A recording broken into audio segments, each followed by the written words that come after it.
Good morning and welcome back to day 2 on this rainy Friday.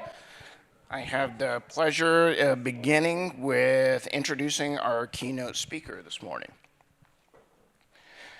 Mark Bryan is Chief Research and Strategy Officer at the International Interior Design Association, where he leads the organization's global research, foresight, and strategic intelligence agenda. In this role, he is responsible for expanding IIDA's capacity to generate industry-relevant insight and advance the profession through research, thought leadership, and future-focused strategy. He also leads IIDA Futures, the association's dedicated research and foresight platform focused on advancing the interior design profession and the broader built environment through structured, mission-driven insights and educational offerings. Under his leadership, IIDA Futures develops industry-facing research, scenario-based work, and executive learning, capacity-building programs that expand shared knowledge, surface leadership considerations, identify future skill needs and capability gaps, and strengthen professional development and future readiness across the field. Prior to joining IIDA, Bryan served as Senior Foresight Manager at the Future Today Strategy Group, where he led across the built environment, supply chain, and logistics, hospitality, retail, restaurants, and consumer goods.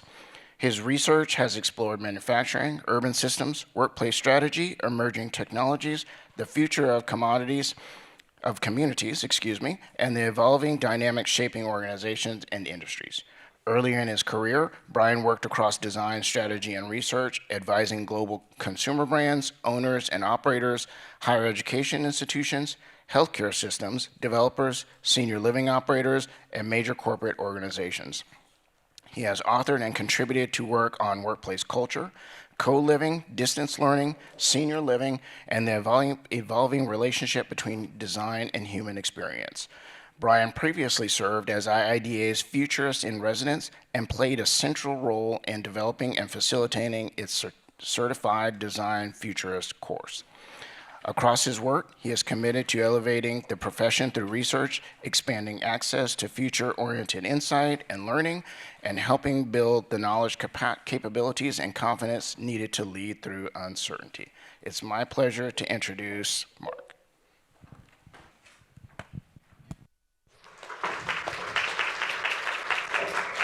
Good morning.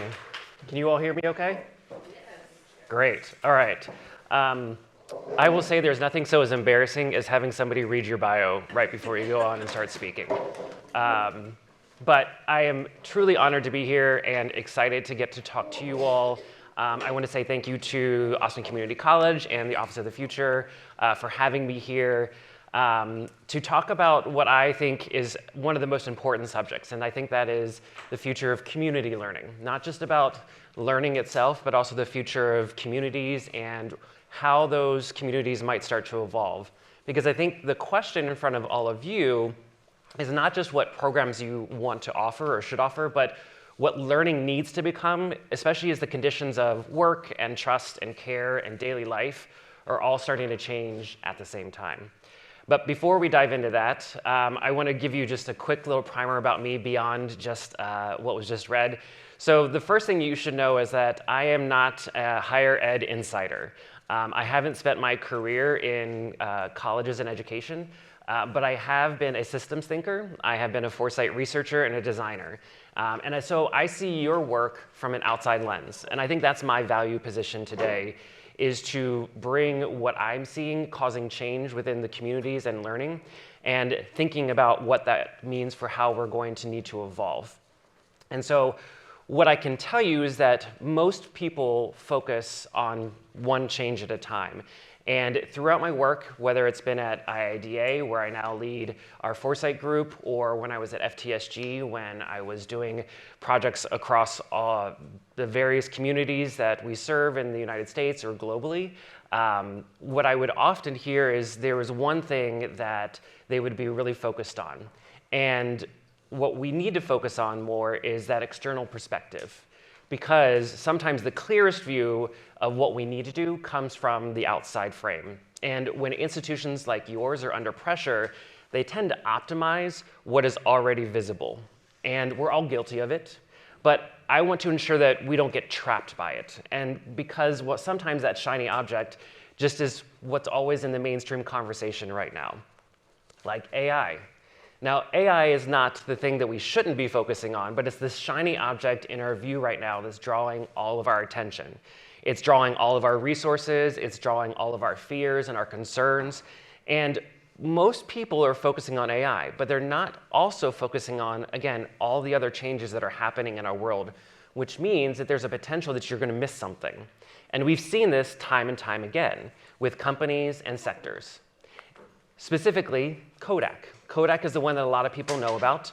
Kodak didn't fail because it stopped caring about photography. It failed because it misunderstood all of the external forces that would change what photography would become.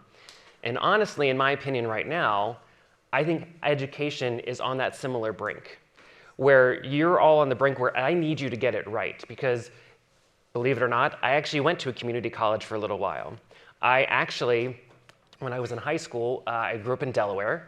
I don't know if there are any East Coasters here, but I grew up in Delaware, and when I was in high school, I was able to go to a community college so that way I could get college credits. So that way when I went to my four-year degree, I was able to start with 12 credits already to my name, so that way I didn't have to take a lot of the other prerequisites. And so I think this is an important thing that we need to be able to do, but it's often hard to see the full landscape. And so I want to explore what that means if we don't look at the landscape through a story that I found that I think is paralleling where you all are today. And that's the high jump. Now, back in 1961, pole vaulters only knew how to jump using bamboo poles. Back then, the world pole vault record was 15 feet 10 inches. And the athletes who held that record trained for years. They had perfected their technique using the bamboo poles. They understood how to train for it and how to wield it to its utmost. And then fiberglass changed the event. With the introduction of fiberglass poles, it changed the entire sport. It could store and release energy in ways that bamboo could never do. And so by 1969, 8 years later, the world record for the pole vault was 17 feet 10 inches. Same human body, different instrument. And at that point, everybody thought, you know what? That's as high as we'll be able to ever go. Nothing could make us better. Nothing could change the event even further. Well, as of today, and I looked this up before I started, the world record is 20 feet 8 1/4 inches. That's nearly 3 feet higher than the world record using pole vaults, or poles, fiberglass poles. What did those people miss? They only focused on the pole. They only focused on the one main instrument that they saw changing, when at the same time, every other part of the landscape was changing. The technique was changing. The grip, the training, the approach, the materials, the coaching, the recovery, all of that was changing. And that's the thing. If you focus solely on one instrument or one cause of change, you're going to miss the other cascading impacts that could lead to the next breakthrough. The athletes who only changed the pole and kept everything else the same didn't reach that 20-foot mark. They may have stayed just at that 16-foot mark, which means that your larger opportunity is to redesign the learning system as a whole while everything else is changing. Just a small change, no big task there. But right now, most higher educations that I see are just looking at changing the pole or maybe one system. They're looking at AI, or they're looking at enrollment, or they're watching how the funding formulas are starting to change. And all of that matters, but there's a whole other landscape of change that's happening. And so we need to stop focusing on just one area and focus on more. Because you were built for more. Community colleges are named for the community. They're built for a living community that is impacted by more than just one thing at a time, which means that you not only have the opportunity, but you have the calling to lead what comes next, both for the community and for education. And so what I want to spend the rest of my time doing is talking about how to capture and capitalize on that opportunity, not just based off of one issue or one challenge, but off of the cascading landscape of the challenges and opportunities and conditions that are going to be created. And so to do that with you, I'm going to do three things. I'm going to name the forces that are creating change in our world today by walking through the signals and the data of what's laddering up to those big forces and the conditions that they're creating in the world. I'm also going to name 3 things that each of these forces are creating as an opportunity for the future of communities and for learning. We're then going to explore what's plausible based off of all of that. This is where we are going to use foresight to examine a scenario of what could happen if we capitalize on those opportunities. And then we're going to close with talking about what are some of the opportunities and threats based off of that future. Because in my opinion, and what I believe in foresight, it's great to be able to think ahead, but we need to generate action based off of it. So I want to be able to help you think through what you might need to do on Monday morning when you return to your work world. Sound good? Yes. All right. Also, I believe in safe spaces, so if you need to get up, I'm going to be talking for the next 40 or so minutes, and then we're going to have a Q&A period. So if you need to move around, please do so. You will not offend me, because I know that it's hard on the body sometimes, especially when you reach a certain age. I won't say what age. You sometimes just need to move your feet and get up a little bit because your knees start to hurt, whatever. So let's start with the forces. So we're going to talk about these big forces, and what I've done is I spend about a month's time to do research to look into what's happening in communities and learning and generations to come up with these big forces that are cascading and creating change. And so the first one that I want to talk through with you is the fact that the community itself is being reorganized. This is not just about demographics. This is not just about new states. The deeper force is that many things are interrupting what was once considered stable in our lives. People's values are changing. Where they get belonging and care and have trust and why they participate is changing. And this is being compounded due to changes things like intergenerational living, climate and safety migration, and more, which has led people who are not just living in communities differently, but evaluating them differently and fundamentally restructuring what the community is becoming. And I see this happening in 4 key ways. And as I walk through each of these, what I want you to do is not just notice the individual signal data, but then start thinking about where it's going to have knock-on effects to each other and to the work that you're doing. And so the first thing that we can see of how this restructuring is occurring is because interruption is becoming the default state of community life. And what I mean by that is that communities are being restructured because stability has been lost. Stable home life, stable work life, stable transportation, stable mental bandwidth, stable progression. You all know this, right? That is something that we can no longer just take for granted. It's coming by way of cost pressures. It's coming by caregiver strain. It's coming by climate events. It's coming by disconnection, digital overload, and uncertainty about what can be trusted. For example, across 19 states, this was a study done, 41% of people reported food insecurities, 48% reported housing insecurities, and 14% were homeless or unhoused. Beyond that, 44% are showing clinical symptoms of anxiety and depression, and 79% of students who stop out say it was because of basic needs or financial pressure. It wasn't the coursework, it wasn't the schedule, it wasn't the teacher or the faculty, which means that our communities have a continuity crisis hiding inside of them. And once you widen that lens to childcare and transportation, mental health, and technology access, you can see that point more clearly. For a growing share of people, education is not being interrupted by life instability. Education is happening inside life instability. And when continuity like that is fragile, place becomes even more important.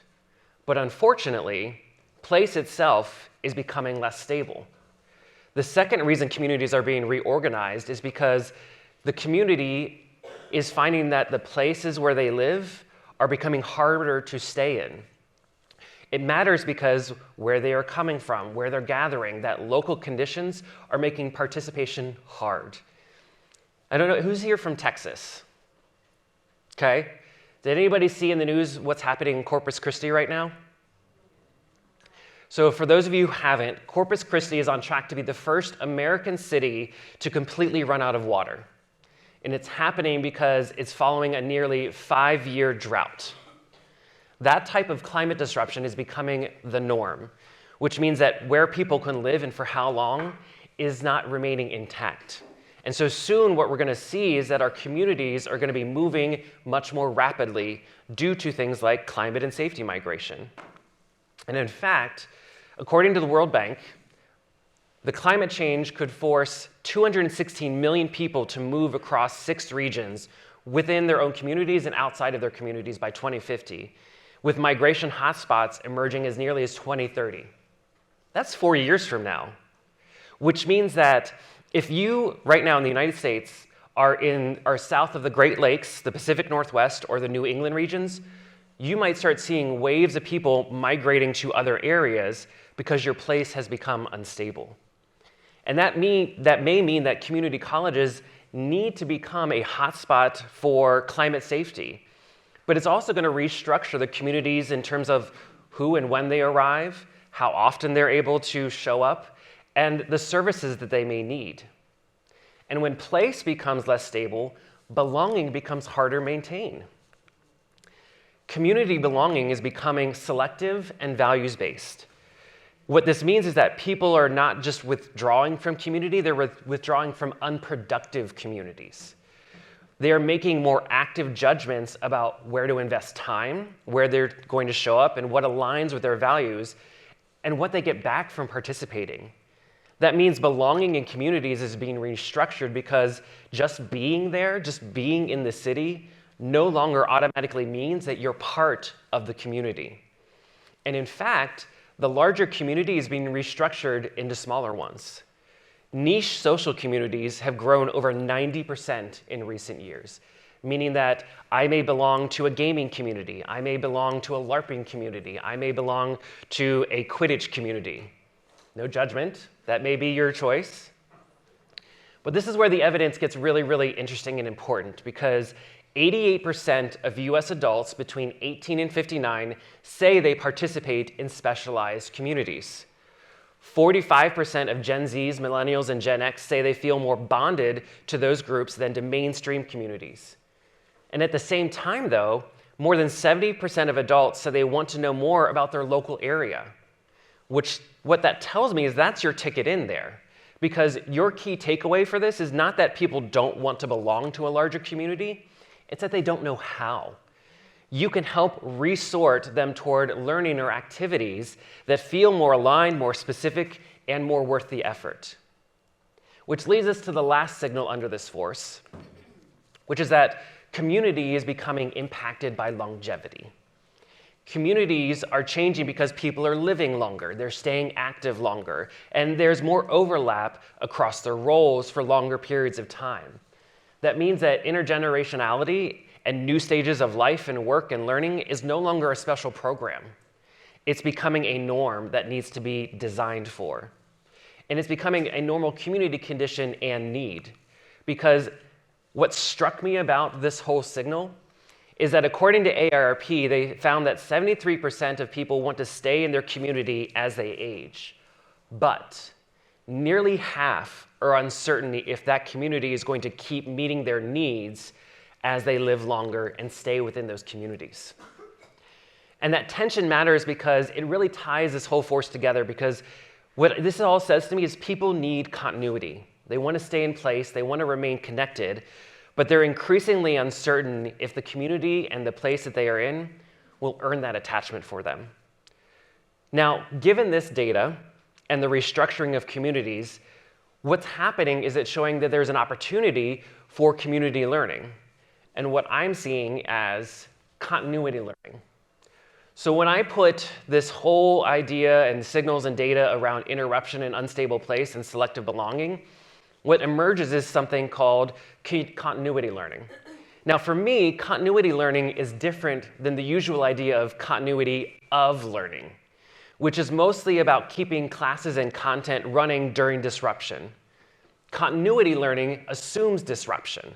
It begins with the reality that people's lives are uneven, unstable, and interrupted, and it asks us, how do we design learning so that capability, relationship, and belonging can continue even if disruption occurs? That means that it's designed for unstable lives, not the ideal one. And that changes what learning becomes. It becomes less like a class you either attend or miss, and more like a capability and relationship that you maintain over time. Some of that learning still happens in deeper in-person moments. Some of it happens in smaller aggregated bits across the week. And some of it appears when a person has the time or attention or need for it.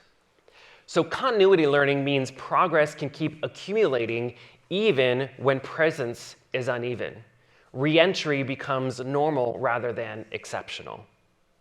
So that's one major force that I think we can see as having both opportunities and threats. The next is that learning is moving to the background. And it's different than the first one. It's directly related, but it's growing out of it. And some of you may be thinking, we already know learning is becoming more distributed. We have online courses, we have hybrid models, we have internships, we have work-based learning.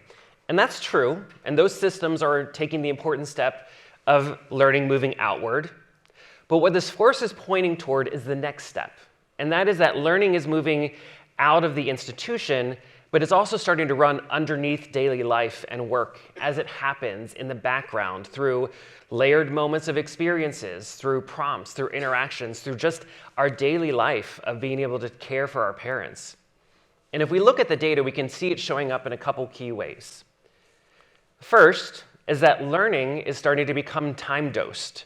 There are many parents that are starting to use time dosing when they are teaching their children how to do certain activities or when they can do certain activities. And inside institutions, learning has traditionally been time-based, but in fixed blocks. You have the 3-hour studio, you have the 90-minute class, you have the 16-week semester. This force moves beyond that. The older model assumed that learning happened in protected blocks of time set apart from everything else.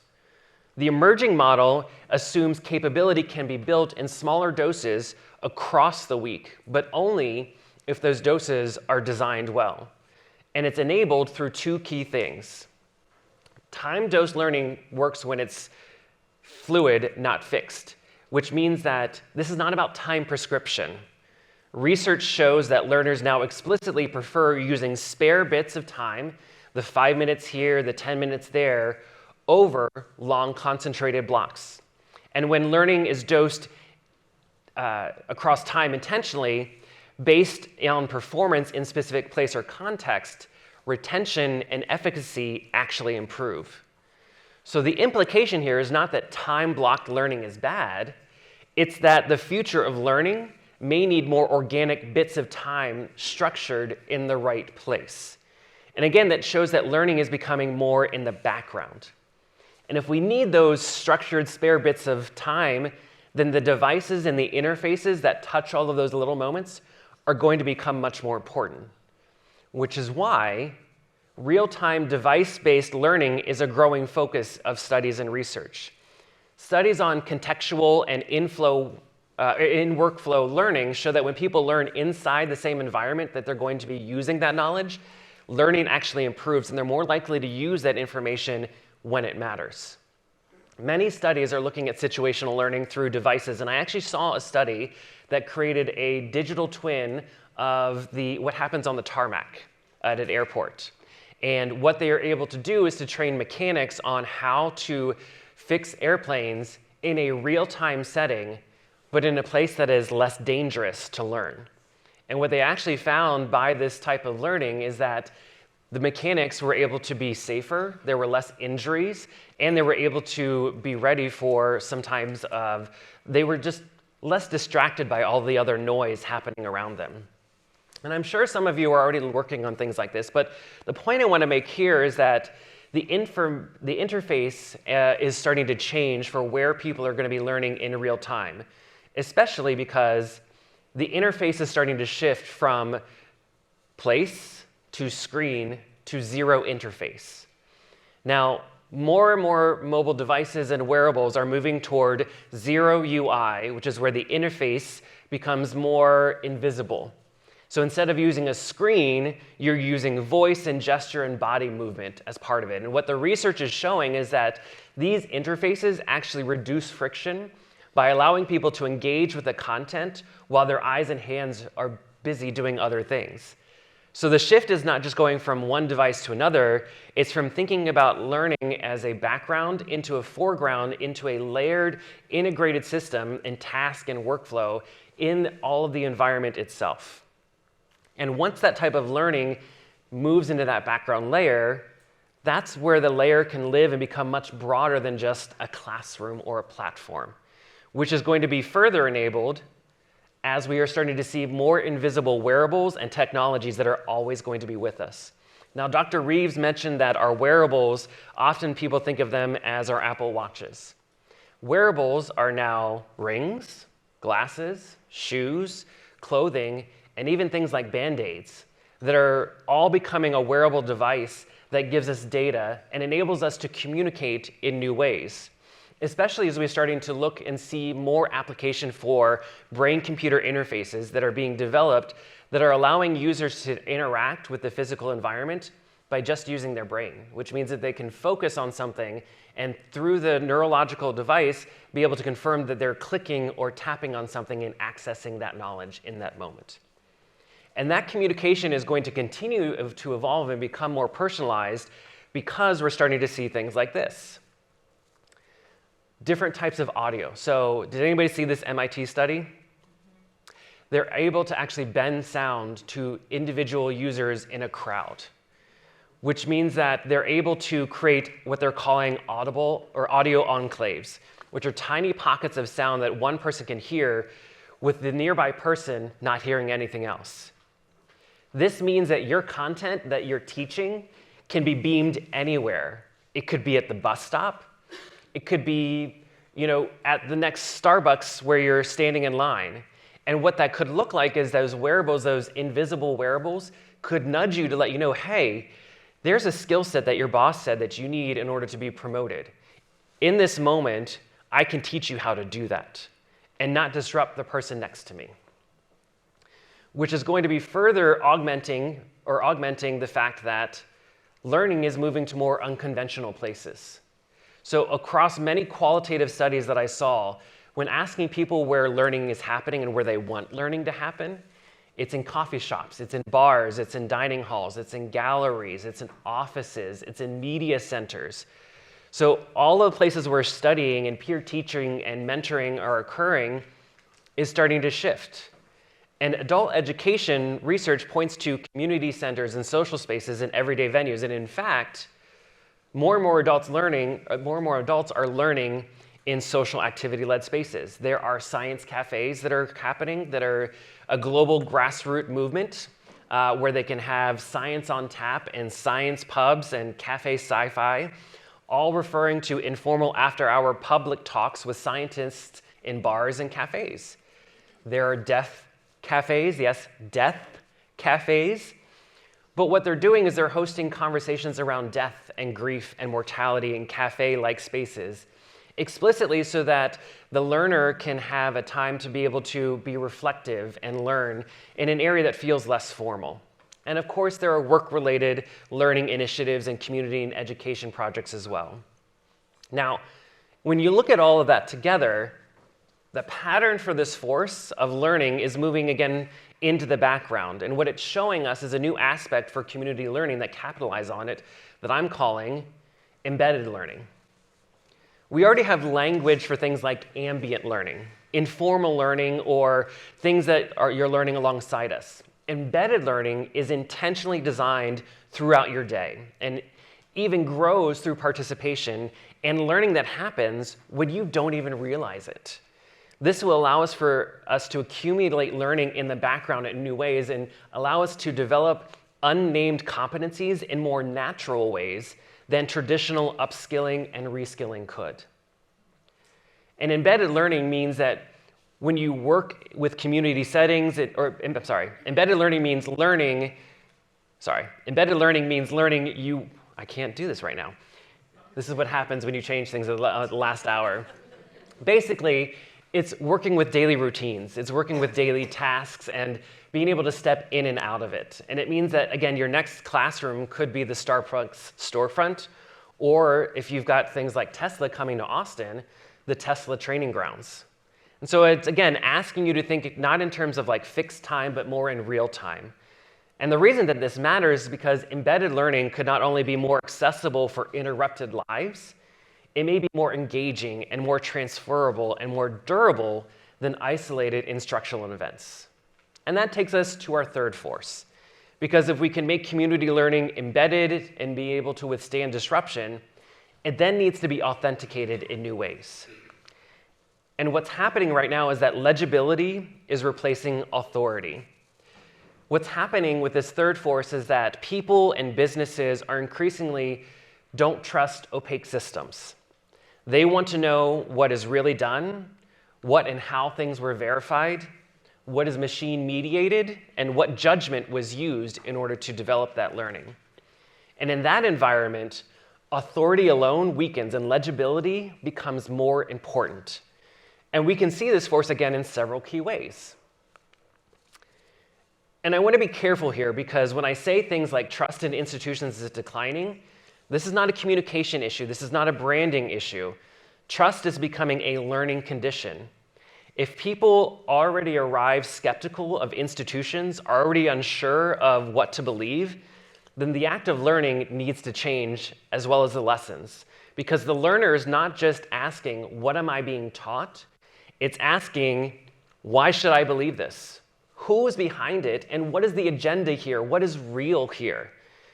And so when trust is being taught and that trust is weakening, authority weakens with it. And that means that the learning systems have to work harder to earn the credibility in real time.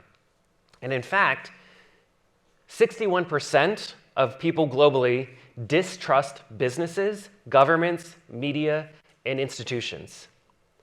And that statistic matters because it tells us that the burden of proof has changed.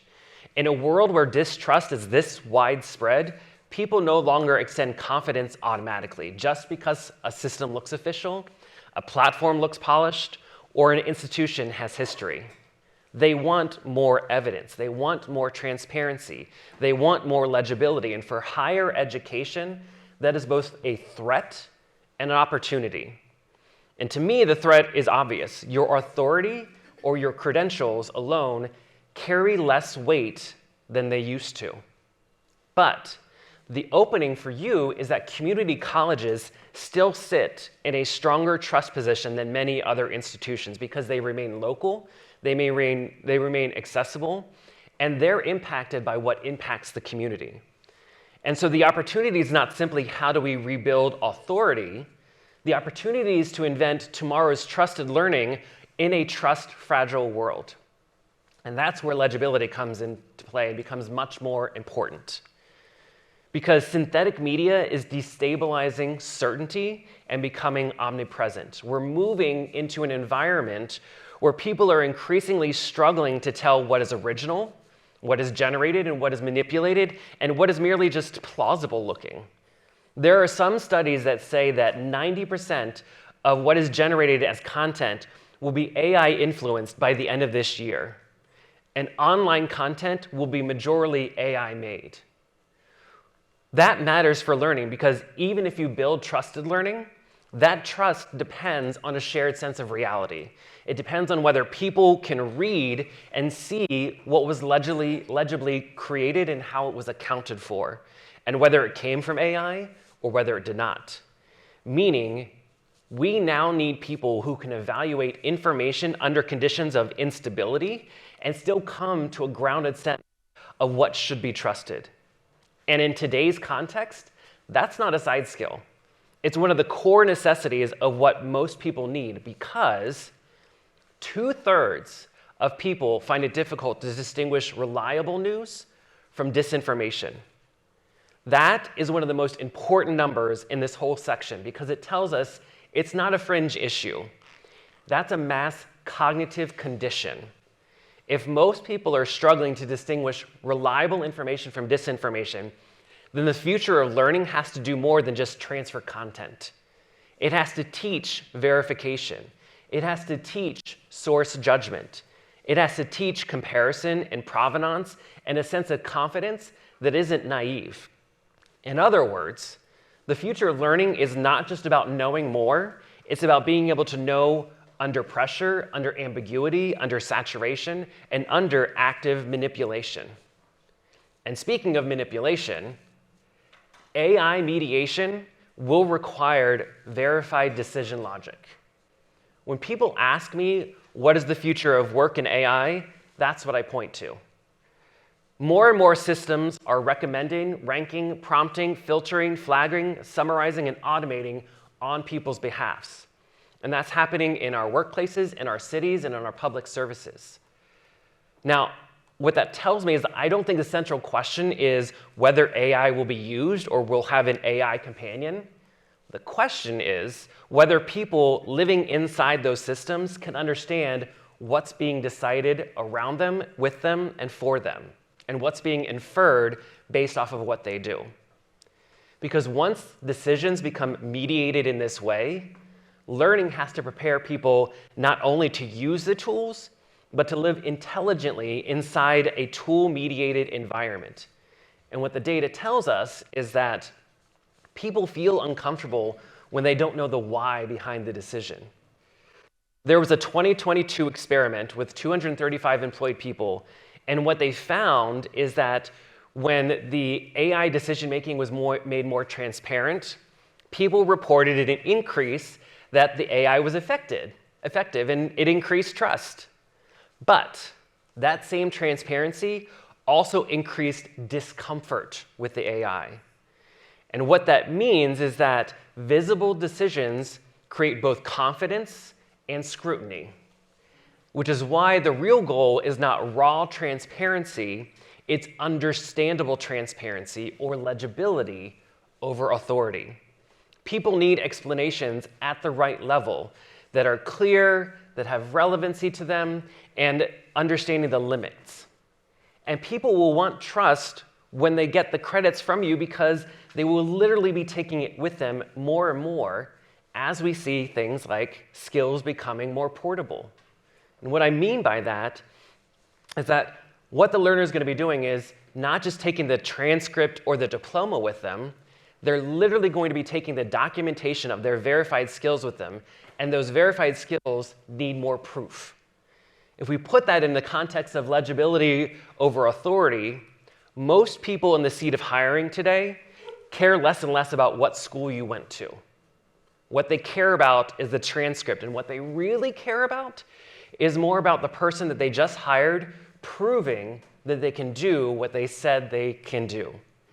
Which means that if you can enable proof of skills that's easier to carry around, then your graduates can be hired more easily, which is evidenced by studies, because there was a regional pilot of high school and university students that were given blockchain-based credential wallets that let them directly control and store and share verified course and certificate records for construction work. And what those students did is then in the real world, they went and showed installers and specialty trades their verified micro-credentials on job sites to be hired. And if that scales, then skill portability will not just reshape hiring, it's going to reshape workflows and the site infrastructure and every other day logic for accessing that authorization. And again, this is where we need to start taking all of this and pulling it into a bigger picture of what this force really means as an opportunity for communities and for learning. And what I see is this idea of proof-based learning. Proof-based learning can address a world where legibility is the authority. And that matters because people are beginning again to ask more about the quality of their judgment in a more aggressively AI-inundated and mediated world. If we teach proof-based learning, then it allows your students to carry a portable ledger with them that shows how trusted their work can be because of the decisions that they made. And proof-based learning is what happens when we move the proof trail into the center of the learning experience. It says the mark of readiness is not just that you can produce an answer or a product, it's that you can make your judgment and verification process visible. And proof-based learning means that learning has to teach and require judgment and verification from both information used and the results given. And learners are not just producing outputs anymore or going through exams, they're expected to make their chain of trust visible. And that distinguishes proof-based learning from normal testing and even from performance-based assessments. Because traditional tests check correctness. Performance tasks check that you can do the work. Proof-based learning adds a different question. Can you show why this should be believed, by whom, and under what conditions? And the people who can do that are the ones who can carry more legible proof and skill with them into hiring and into work. Now, those are the forces that I saw impacting your wider future landscape. Do you see how this is more beneficial than just looking at AI and funding alone? Because had we not, we might not have seen these other opportunities. And this is where the conversation becomes more strategic. Because unfortunately, these conditions are not arriving one at a time. They're arriving simultaneously and enabling each other. And as I mentioned at the start of each force, they're starting to grow from each other, which is creating its own new flywheel effect that's going to impact each other. Because the future challenge is not to optimize for one, it's to optimize for all of them at the same time. Which is where we lean into foresight. We're going to now move into envisioning what is, thank you so very much. Bless you. We're going to move into envisioning what's plausible, because foresight is what allows us to take and all of that data and model out what is plausible in multiple different futures so that we can be prepared for different eventualities. And it's not about being prepared for everything, but about being prepared for almost anything. And so what I want to do is I want to walk you through one plausible future that I've created about what I see as the future of community learning. And it's definitely more positive than negative, and it has opportunities and threats as well. So I'm going to read you a scenario, and what I want you to do is maybe just kind of like let your eyes glaze over or just let your brain wander as you're digesting the information. What I want you to do is to listen for what is possible and what you would want to achieve over the next few months or years or maybe even further out. And I'm calling this future the institution that maintains and remembers you. And this future is going to be set 10 years from now in 2036. Now, this may seem simple, and that's because the future just doesn't change radically overnight. It slowly evolves because of what's already happening. So as I walk you through, some things will sound familiar, but just know that they're slightly different. So I want you to put yourself in 2036, and a woman named Maya is meeting with you. She's 34. She lives 40 miles from campus, and the last time she walked into your building was 18 months ago. She left in the middle of a semester because her childcare collapsed due to extreme weather, and her mother got sick at the same time. She's come back today because she is ready to resume her learning journey, and she wants to figure out what comes next. Now, you already know most of her story because her AI companion has been holding the thread the entire time she was gone. It has listened, recorded what she did and what she learned, and tracked the 18 months in very explicit detail. It knows that she became a primary caregiver for her mother during a stroke recovery. It knows that she taught herself about post-stroke rehabilitation. It knows she built a budget that should not have worked and made it work. It knows that her sleep issues, that her cardiovascular load spiked for 9 months and stabilized, and that her cortisol patterns have finally returned to baseline 4 weeks ago, which is part of the reason she felt ready to come in.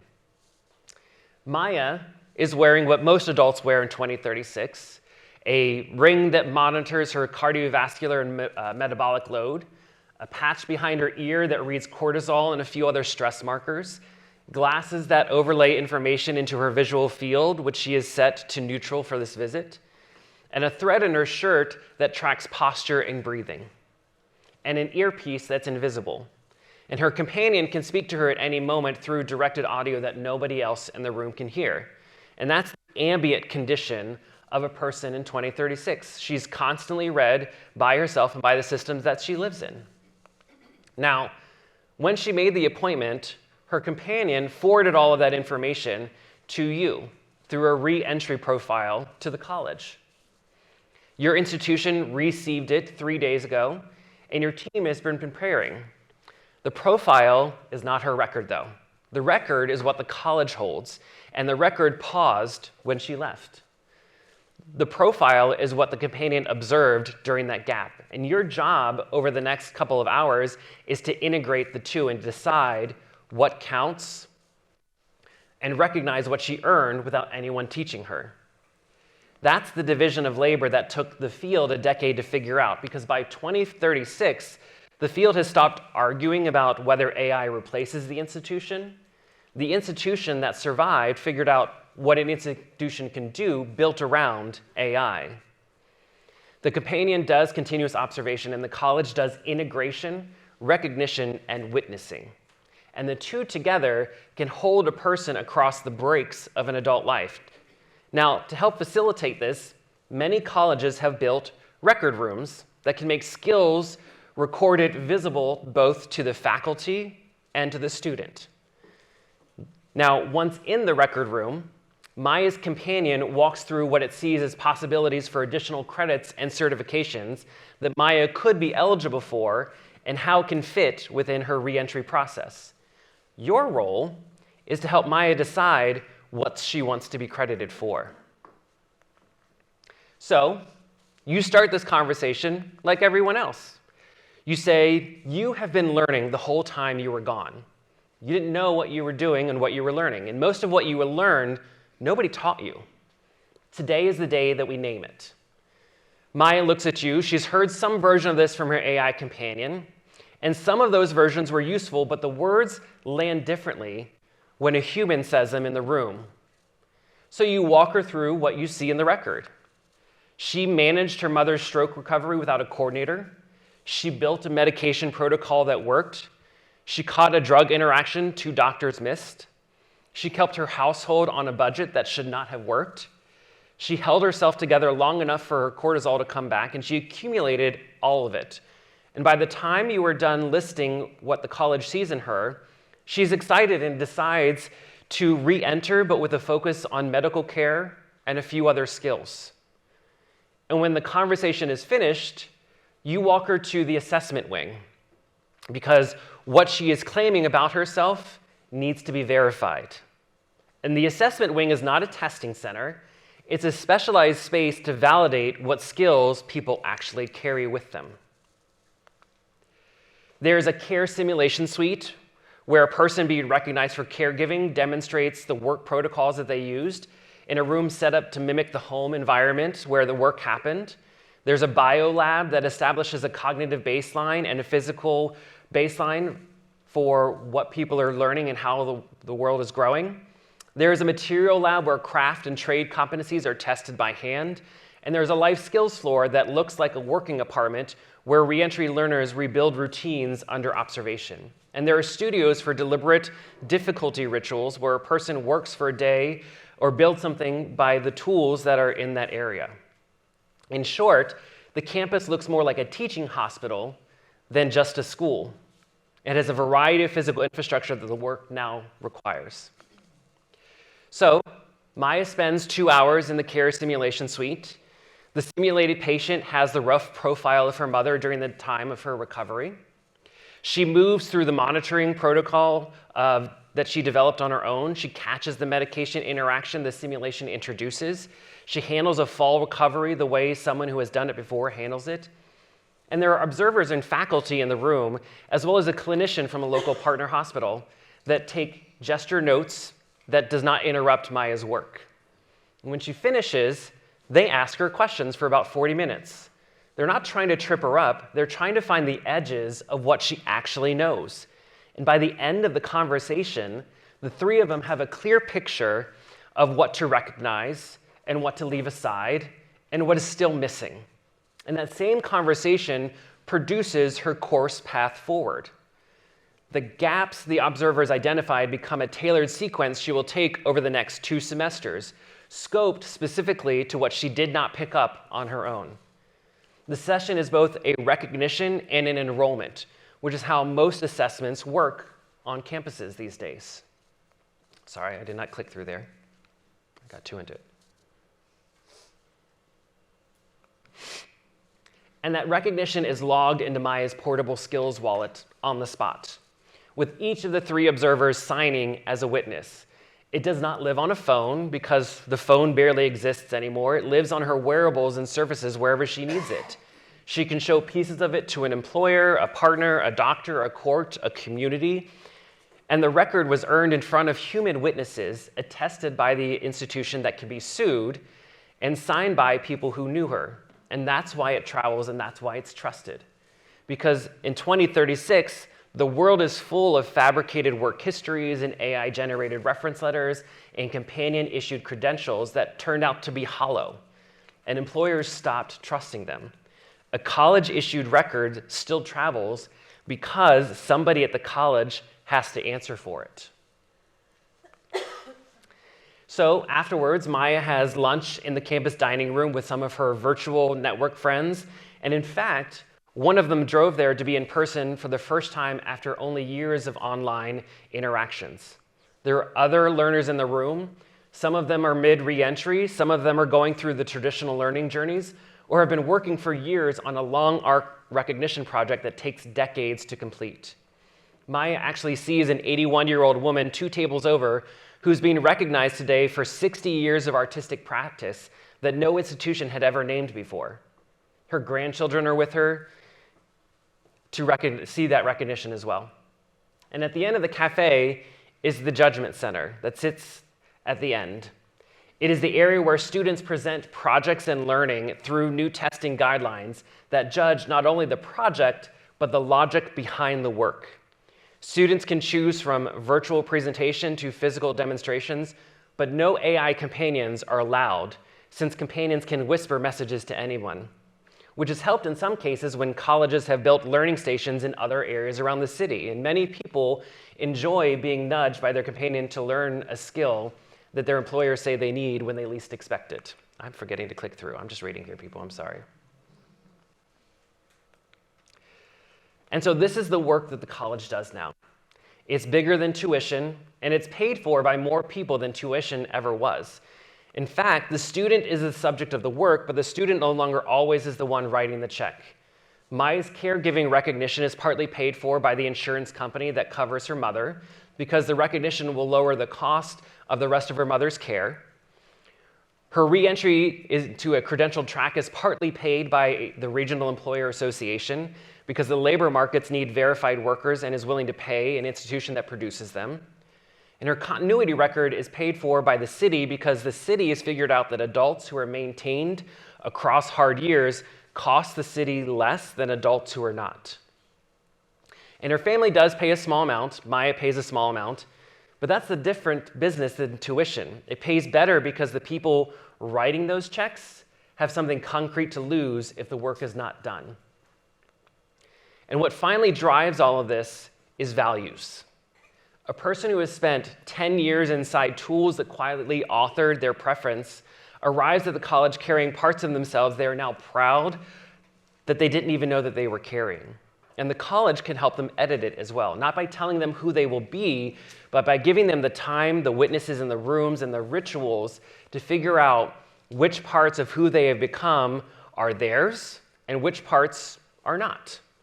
Staff who once taught history now help create history by staging immersive events where a person can step into a different era, work by candlelight for a day, build something with their hands, and feel the weight of a skill that no tool has touched in centuries. And those rituals are how learners test their values against lived experience. They are also a new product the college sells because by 2036, deliberate difficulty becomes something people are willing to pay for because it remembers them, it reminds them, and it maintains them across the continuity that makes life easier. So, let's come back to 2026 for a second and just talk about what that could mean. I'm sure there were parts of that you disagree with. I'm sure there are parts of it that maybe you don't want to happen. I'm sure there are parts of it that you were like, let's do that tomorrow. The thing in foresight is what we say to our clients, once you've seen the future, you now have the responsibility to decide what you want to do next. To help you, I see 4 opportunities and 4 threats that I'd like to walk through with you just very quickly, and then we're going to move into a quick Q&A portion for today. So first, I think you need to own the recognition layer. And what I mean by that is that community colleges are the only institutions positioned to credit what people learn without being taught. And the labor market insurers in cities will probably be willing to pay for it. I think you need to sell continuity, not enrollment, because tuition assumes a learner who shows up can stay, and the future learner may need to leave and come back in multiple different times in multiple different ways. I think you need to build judgment learning, because in 10 years, almost no one will go unobserved. Everybody will need to figure out how to verify what they're bringing to the table. And then I think you need to figure out how to convene this scattered life, because as we're starting to see more of these niche communities, people are going to need to have ways to be able to interact and engage with them in ways that the home just cannot. In terms of threats, I think that there's a threat if you don't embed yourself, because learning is moving to the bus stops and the workplaces and social spaces through those ambient areas. And colleges that do not insert themselves into that layer could become an optional infrastructure. I think there's a threat that you get passed by AI companions. If the companion models begin to offer recognition services directly to learners, colleges could lose out on content and recognition and be automated out. I think there's a threat if you underestimate liability, in that if we are starting to provide those portable credentials and skills, one of the highest things that could happen is that if there's a failure, that damage could damage that portability of the skill itself. And then I think there's a threat that you focus on the wrong client as well. Once recognition becomes portable, there could be pressure to serve the employer over the student. And if you do that, if you don't serve the local community, that's going to erode what made your work valuable and what made you trusted as well. Now, those are the opportunities and threats. And I want to be honest with you about something before we close. I think the instinct in the room is to pick 2 opportunities and 2 threats and to begin to build a plan. And that instinct isn't wrong, but that's not what I'm asking you to do in this moment. What I'm asking you to do is to rethink what the community college could become next, what it wants to expand, what it could teach, how it could become a companion, because that is the area that will allow you to move into a future where you don't just become faster and cheaper and deal with new types of competitors. The answer, I think, for you is something that the scenario kept pointing toward, and that's I think you need to become an institution that remembers people. It's not about the course, it's not about the credential, it's not about the transcript, it's about the person, remembering and maintaining and witnessing and holding what the rest of their life looks like and maintaining that relationship. And that's not a strategy, that's a stance.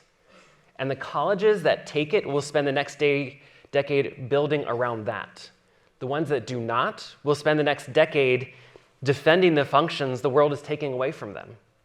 And so really, the work in front of you right now is to decide, which decade do you want? And as I said, I want you to get this right, because I think you're the institution that this country needs most right now. That's what I want you to hold on to. This is your opportunity. This is your calling. You can help people to define themselves in this era of what's next. You can help define what heights are possible that were structurally impossible. Now, I'm guessing you didn't come to this summit because you wanted the easier path. I'm hoping that you came because you are the people in your institutions who are willing to carry the harder part. The question I want you to leave with right now is not whether the future is coming, because it's already arriving in the lives of everyone around you. The question is whether your college is going to be one of the places that recognizes the people that are arriving when they get there, or the places that they just pass through as part of their life. So, with that, I'll say thank you for your attention, and I will just open it up to questions. I do have a QR code if you want to follow up on anything. I'd be happy to talk about it or share some of the data that I saw as well too.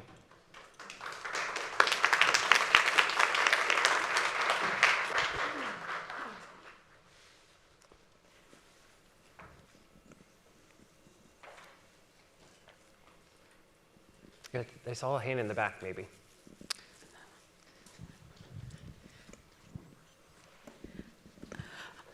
Good morning. My name is Sade. I went through the Alliance of Future Makers inaugural cohort, and I just want to thank you for your presentation. Your language just emphasized so much of what we learned as a part of the fellowship, but in very just like layman terms. So heard of a lot of what I've heard before as a fellow. And our capstone is, Anthony, are you in the room?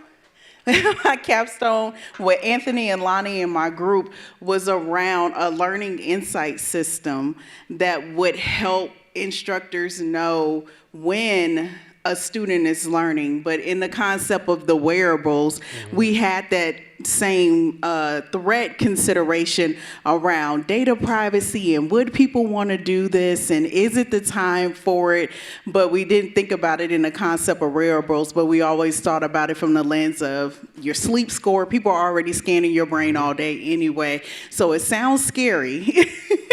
But this is, it was just an incredible future to imagine what we can do. And the other thing that resonated for me was how the solution spoke to how AI creates skepticism of skill and how we need to fill that gap, have readiness to fill that gap in the future. So I just appreciate your presentation. Thank you. Thank you very much. Yeah, I think this is where we get trapped often in conversations sometimes when we get to AI is, what about data? What about privacy?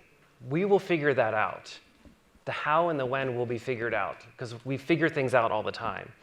So the idea is to then figure out what is the end state we want to create and then do what we call as backcasting in order to figure out what are the steps to get us there, not be trapped by just what the present holds us to.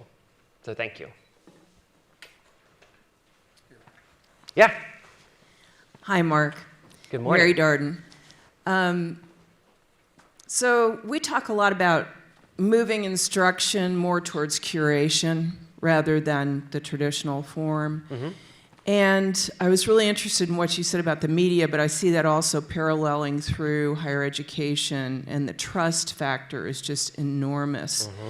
So I'm wondering what you see as a futurist as the timeline for how, fast can we move from this low level of trust to a higher level of trust, and what are your recommendations and what do you think are going to be the most important things that are going to fuel the growth of that trust over time? So I'm looking at how long do you I know, it's hard to do that, but how long do you think it's going to take if we really work at it, and what can we do to really work at it and impact it? It's trust in AI personalization, is that, or just trust in personalization in general? It's trust in general, really. Okay. Trust, it's all linked and interwoven now, but I think my big concern is the lack of trust in media and the lack of trust in higher education. Yeah. Those two things. Yeah. I think it's because a lot of those systems are opaque, kind of like what I was talking about. And so looking at the data right now, there are systems that are working in ways to make the decision process more transparent, so that way people can explore it. The problem is it's not having the right penetration downward. It's sitting at the top level, it's sitting in the tech companies, it's sitting in the workplace, but it hasn't gotten to the community. Most communities don't know that we're working on that. Most communities are seeing that, oh, we're just creating all of these things, and I just have to go along with it. And so part of the problem is the narrative and the storytelling, which you talked about yesterday, is that what they're hearing is what we could do, not how we're making it safe for people. So I actually think the biggest challenge in building trust for media and institutions is reframing how we're talking about how we created the product itself, how we created the end result, or how we're inclusive. And it's going beyond just like town halls. It needs to be done on a more granular level because, I hate to say this, well, I won't say that. Never mind. We won't go that way. Where I was going is that there are so many different types of sources that people are consuming right now. And so what is happening is people are leaning more into AI to provide them the truth without the responsibility of then proving where it came from. And so I think what we need to start doing is holding all of our search engines and our sources of information accountable for proving where the data is from and citing it as a source, and making those citations easy. I will say this to a room full of educators, knowing that I might get people mad at me. We need to make our white papers a little bit easier to read, because they are not approachable for community members at all. And so we need to make our research more approachable to read too. So I think a lot of it is the narrative and the communication. So I think it's starting. I don't see a solution to trust happening in the next 3 to 5 years, though. I think that unless we truly buckle down and start doing some more grassroots education, we're still going to be facing this problem in the next 5 years or so. Mm-hmm. Yeah. Hello.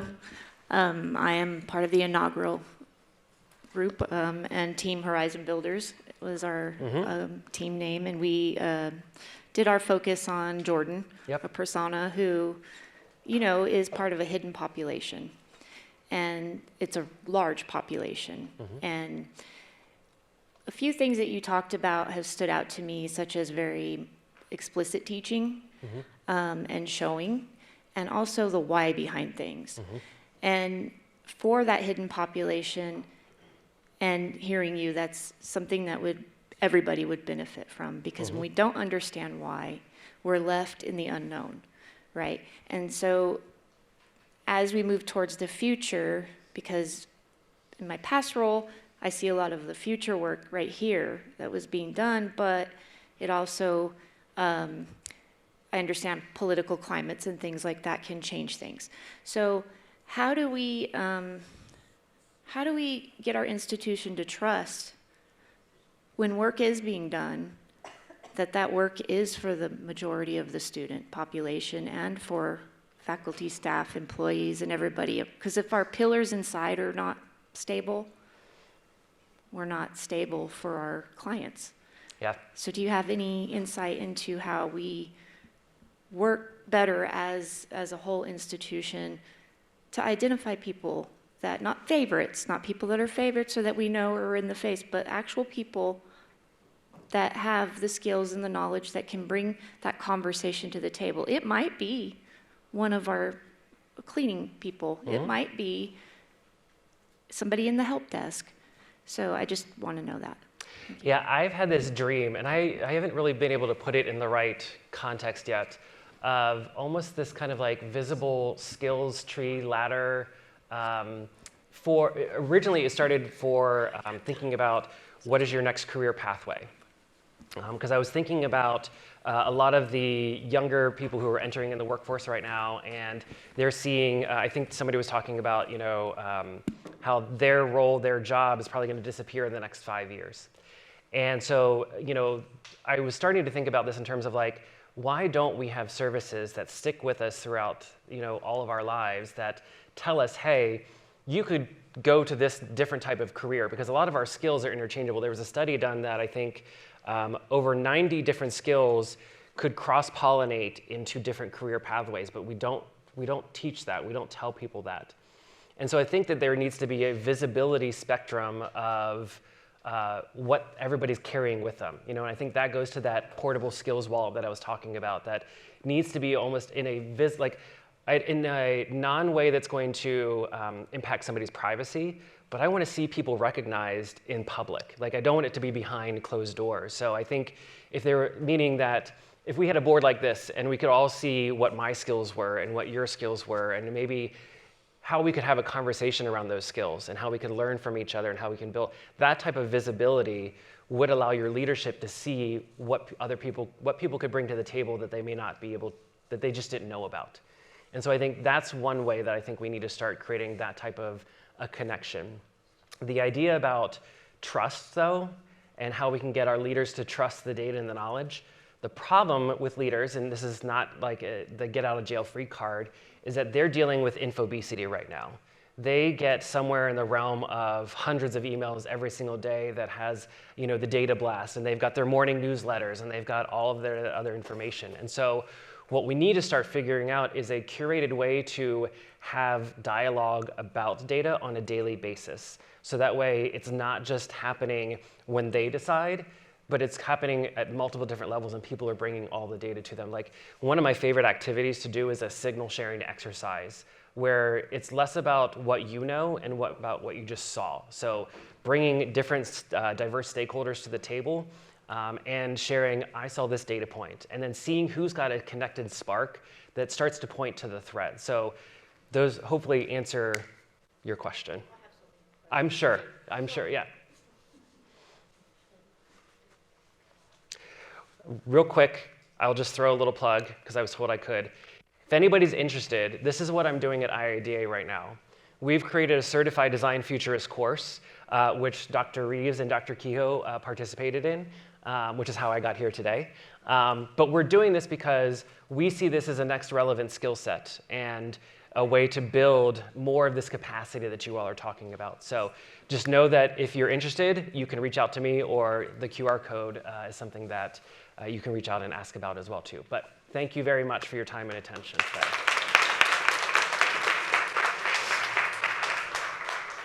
We're going to start the closing plenary with Dr. Kehoe, and I have the pleasure of introducing Dr. Kehoe, who thankfully has the shortest bio that I have read so far. Thank you so much. Dr. Andrea Kehoe serves as the inaugural head of product for Austin Community College District's Office for the Future, the college's innovative engine advancing a new era of higher education. In this role, she leads ACC's technical and strategic innovation agenda, aligning institutional infrastructure, talent development, and cross-sector partnerships to accelerate student success and help drive the college towards a 70% completion rate by 2030. Through the Office of the Future, ACC operates as a living laboratory for transformative technologies, collaborative intelligence, and entrepreneurial practice. Dr. Kehoe develops scalable, high-impact solutions that bridge higher education and industry, preparing learners for the future of work while supporting regional economic mobility and workforce relevance. She represents startups and innovation on the Digital Educational Council, is a member of the Strategic Horizons Network, and has served as a lead investigator with Opportunity Austin. Her professional expertise spans product and business development, workforce innovation, and organizational change management. Dr. Kehoe holds a BS, BA, MED, and Executive EDD in Educational Leadership and Policy from the University of Texas at Austin. Her doctoral research examined women in community college leadership with a particular focus on the role of mentoring in advancing women's leadership development. She is passionate about designing systems that expand opportunity, build capacity, and shape the future of education. It's my pleasure to introduce Dr. Andrea Kehoe. Thank you. All right, we're here. We're here at the summit. 2 days ago, you walked in here as individuals from different institutions, different cities, different roles, different challenges. Some of you came with big questions. Some of you came with answers you didn't know yet, but all of you came ready. And now look at what we built together. Think about where we started with Dr. Reeves, asking us to stop reacting to the future and start designing it. The future isn't something that we inherit, it's something that we co-create. Inclusive innovation is a strategic imperative, activated by diverse perspectives. Now that set the tone for everything that followed in the summit. We heard from Dr. Russell Lowry Hart about building what's next as a leadership principle and what it means to build an institution that actually sees every student who walks through the door. Greg Briscoe challenged us to stop asking, how do we adopt AI, and start asking, are our people actually ready for what we're building, being human first and AI forward? We sat with Mimi Stiles and Jose Terran and asked a question that doesn't get asked nearly enough. Who gets to question AI? Not just who builds it, but who interrogates it, who holds it accountable, and who makes sure it reflects all of us. Dr. Janice Marshall reminded us that innovation is not a budget line, it is a leadership orientation, which belongs on a wall somewhere at your college. Dr. Mary Darden showed us what it looks like to entrepreneur your way through disruption, not around it, but through it. Bryan opened this morning asking us to listen to the signals to unearth emerging conditions and their implications for strategic opportunity for the future of the educational ecosystem and for students like Maya. Mark, as a futurist, is calling us to think differently and act boldly to architect a living community of learning that actually remembers people. And Hugh Forrest, who spent 30 years turning a small film and music event in Austin into one of the most influential gatherings in the world, sat with us and said, community is a strategy, connection is a bonus. And in fact, that's the whole point. Our Future Fit panelists, Mark Gill, Kelsey Behringer, Girish Prabhu, moderated brilliantly by Dr. Suzanne Brock, brought the real world right into this room. AI in the classroom, AI in enterprise, AI in student services. The future is not coming, it's already here, and we get to decide what it looks like. Next slide. But here's the thing about the summit, y'all. The view is only useful if you carry it with you. What we experience here, this community, this thinking, this challenge to be bolder, it doesn't have to end today. The Alliance of Future Makers exists precisely for this moment and moments like this that are to come. It's a 9-month fellowship that takes the energy of this room and turns it into sustained transformation. There are 2 tracks, fellows and leadership, both designed for people who don't just want to understand the future of education, but they want to build it. Cohort 2 is forming now. The future isn't something that we wait for, it's something that we create. So if this summit lit something in you, don't let it cool off in the parking lot or on the airplane home. Y'all need to apply now. If you want to learn how to apply, scan the QR code that's on the screen right now. We're going to leave it up for a little while. So apply. Bring your colleagues, bring your institution, and visit our website to join the conversation. Because what you just experienced at the summit is just the beginning. So before we close, there are so many people that we need to name publicly and thank them because this event would not have happened without their support, collaboration, and contributions. To our volunteers across ACC, our Entrepreneurship Club, Team Edge, and our Student Government Association, you all showed up, solved problems before anyone knew there was a problem, and you represented the college with excellence. This summit ran because of you.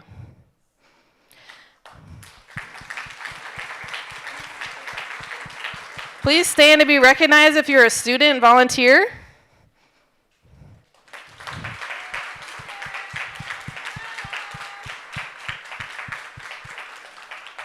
Thank y'all. To our T-led team, Victor, Corey, Araceli, thank you. The behind-the-scenes work that you did to make learning experiences like this one possible rarely gets spotlighted, and today it is. To Hugh Hancock's in the booth. Hugh, we can't thank you enough for your support and your partnership in helping to bring this vision to life. Yes, thank you, Hugh. He's standing. Let's clap for Hugh again. Okay, for our student workers who work directly in the Office for the Future, we are so proud of y'all and everything that you're accomplishing. This summit wouldn't have been possible without your creativity, your collaboration, and your ingenuity. So we want to recognize Leanne, Dee, and Abel. Please stand. Please stand.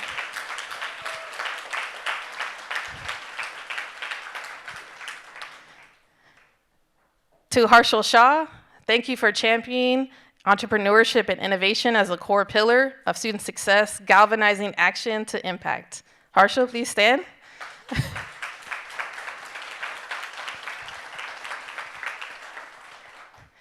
To Dr. Fletcher, thank you for your legacy and impact on the bioscience community and for continuing to innovate for the future with our Living Intelligence Nexus. Thank you, Dr. Fletcher.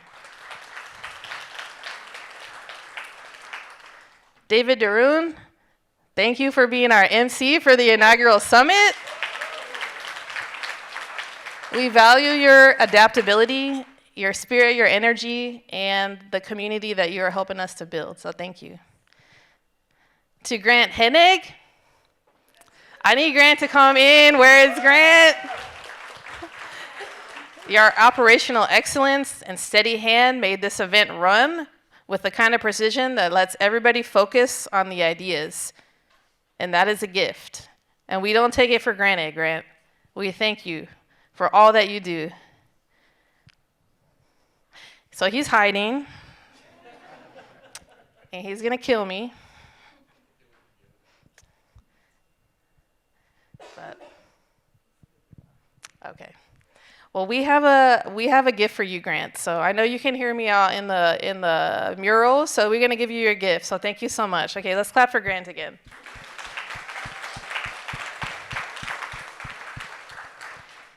And to Dr. Reeves.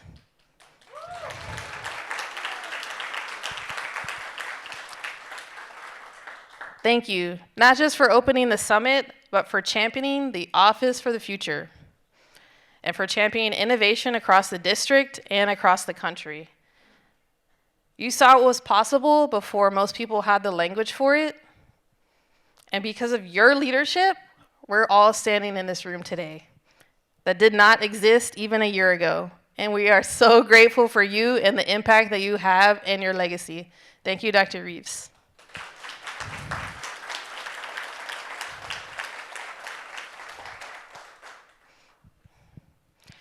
So once again, thank you for everybody for making this summit possible and our inaugural Summit of Future Makers.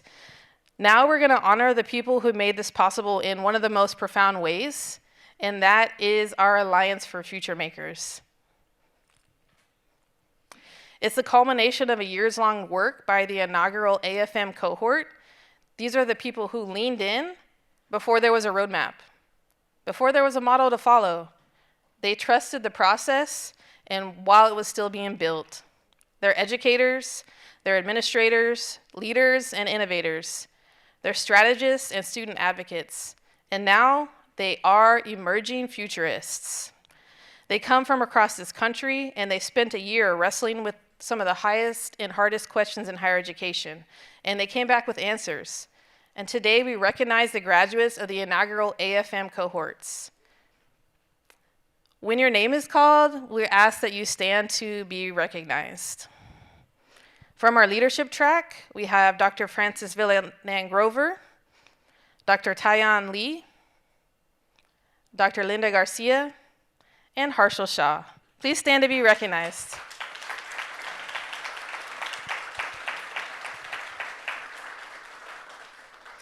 And our fellows, the heart of this first cohort, Dr. Suzanne Brock,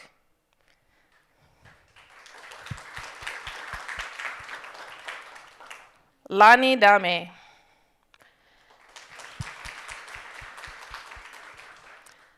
Jana McCarthy,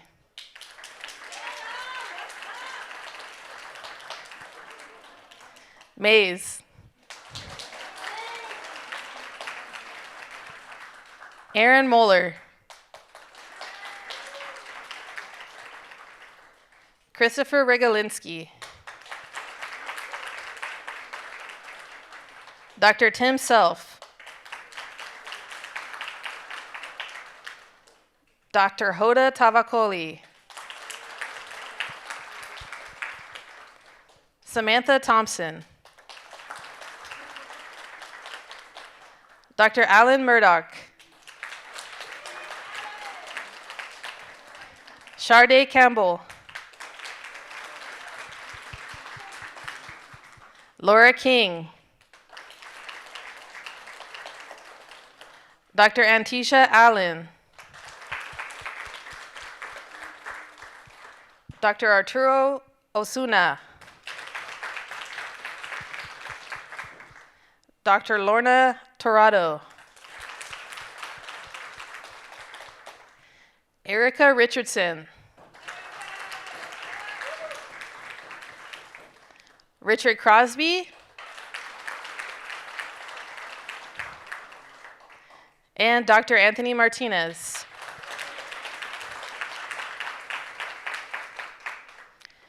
Y'all are the proof of concept, and you are the reason that we know this works.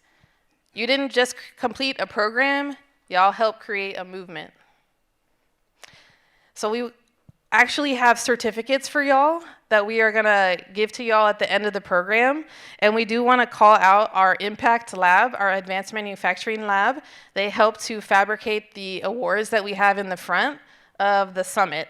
So y'all can all see some of the awards. It's beautiful, it's the Summit 2026.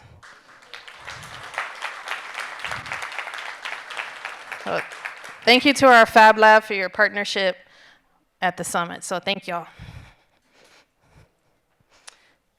And then after we break, we're gonna take a photo with our AFM cohort. So please don't leave, just come down and we'll take a photo, a group photo with Dr. Reeves, and that'll be after around 1 o'clock, I believe.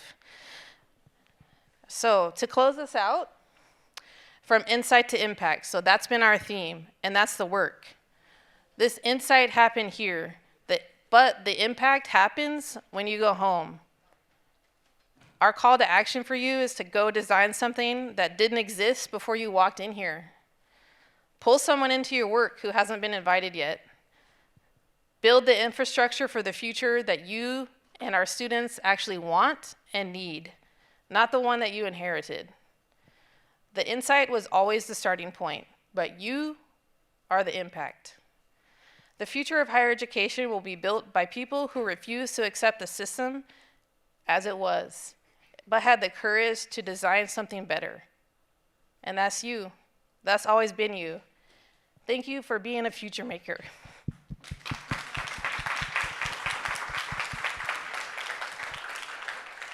So we have our feedback survey that we're gonna ask y'all to take, and we'll send it out on the way home.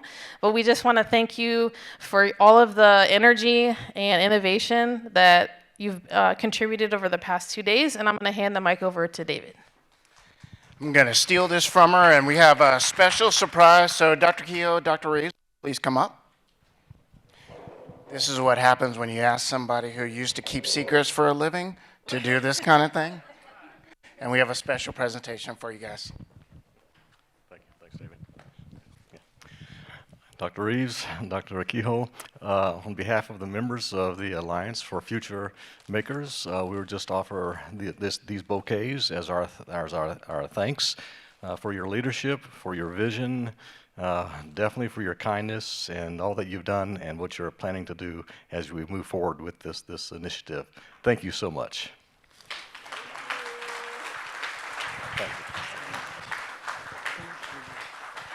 Thank you, Dr. Reeves. Thank you, Dr. Kehoe. And I wanted to add something extra. I just want to say about my journey with AI, how I started with AI for optimization from Georgia Tech University. And whenever I moved to Austin Community College, I figured out that that's not a route that I'm going to take, because ACC is doing a great job in having a data science degree being provided to our students. So I need to find another route. So I found out that I want to go and pursue my doctorate at UT Austin in the executive EDD program. So what is my goal? I want to find out ethical AI from faculty perspective, and what are their concerns, especially with teaching their online courses, STEM courses, and in their that era, and I find out that yeah, a lot of faculty member having a are trying to sort of escaping from the issue that the AI and the new technology is bringing to the place, and sort of getting that insight, going through to the program, learning more about higher education, but still I felt that there is some tools that I need to remember and to learn and try to attack the problems. And I felt that your program was such a good tool in the right time that gave me the tools that I can now look back and see what I can do for Gonzalo that is taking 19 credit hours. He's a good mechanic. He's saying, Missy, I'm a good mechanic. I just need this course to be going to the next step. And your program, your steps, the strategies, the foresight give me that ability to now look back and how I can make some changes and how I can look to the problem and applying those knowledge. Thank you.